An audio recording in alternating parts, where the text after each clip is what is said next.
श्री राम जी का जन्म कथा। अयोध्या के महाप्रतापी सम्राट महाराज दशरथ इक्ष्वाकु वंश के गौरव थे। वे समृद्ध और न्यायप्रिय राजा थे, लेकिन उनके जीवन में एक गहरी चिंता थी। राज्य का कोई उत्तराधिकारी नहीं था। इस समस्या का समाधान खोजने के लिए उन्होंने अपने कुलगुरु वशिष्ठ से परामर्श किया। वशिष्ठ मुनि ने राजा दशरथ को पुत्रेष्ठी यज्ञ करवाने का सुझाव दिया, जिससे उन्हें संतान प्राप्ति का वरदान मिल सके। राजा दशरथ ने विधिपूर्वक महान यज्ञ का आयोजन किया, जिसे ऋषि श्रृंगी ने संपन्न कराया।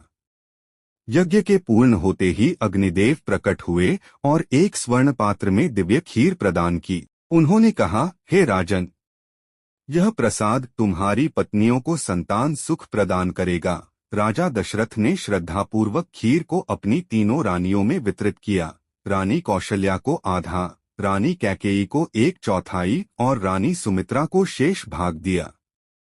समय आने पर चैत्र मास की शुक्ल नवमी, पुनर्वसु नक्षत्र और कर्क लग्न में रानी कौशल्या के महल में एक दिव्य पुत्र का जन्म हुआ।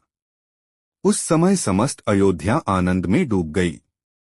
देवताओं ने स्वर्ग से पुष्पवर्षा की, गंधर्वों ने मधुर संगीत गाया और नदियों का जल और भी निर्मल हो गया। पूरे राज्य में उल्लास छा गया और महलों में मंगल गीत गाए गए। राजा दशरथ के अन्य पुत्र भी जन्मे। रानी कैकेयी से भरत और रानी सुमित्रा से जुड़वा पुत्र लक्ष्मण एवं शत्रुघ्न। परंतु श्रीराम का जन्म विशेष था, क्योंकि वे स्वयं भगवान विष्णु के अवतार थे, जिन्होंने पृथ्वी पर धर्म की स्थापना के लिए अवतार लिया था। श्रीराम के जन्म के उपलक्ष्य में राजा दशरथ ने भव्य उत्सव आयोजित किया। पूरे नगर में दीप जलाए गए, अयोध्यावासी आनंद में डूब गए और हर दिशा में श्रीराम के आगमन की महिमा गूंज उठी। इस प्रकार एक दिव्य युग का प्रारंभ हुआ, जिसने सत्य, धर्म और मर्यादा की स्थापना की आधारशिला रखी।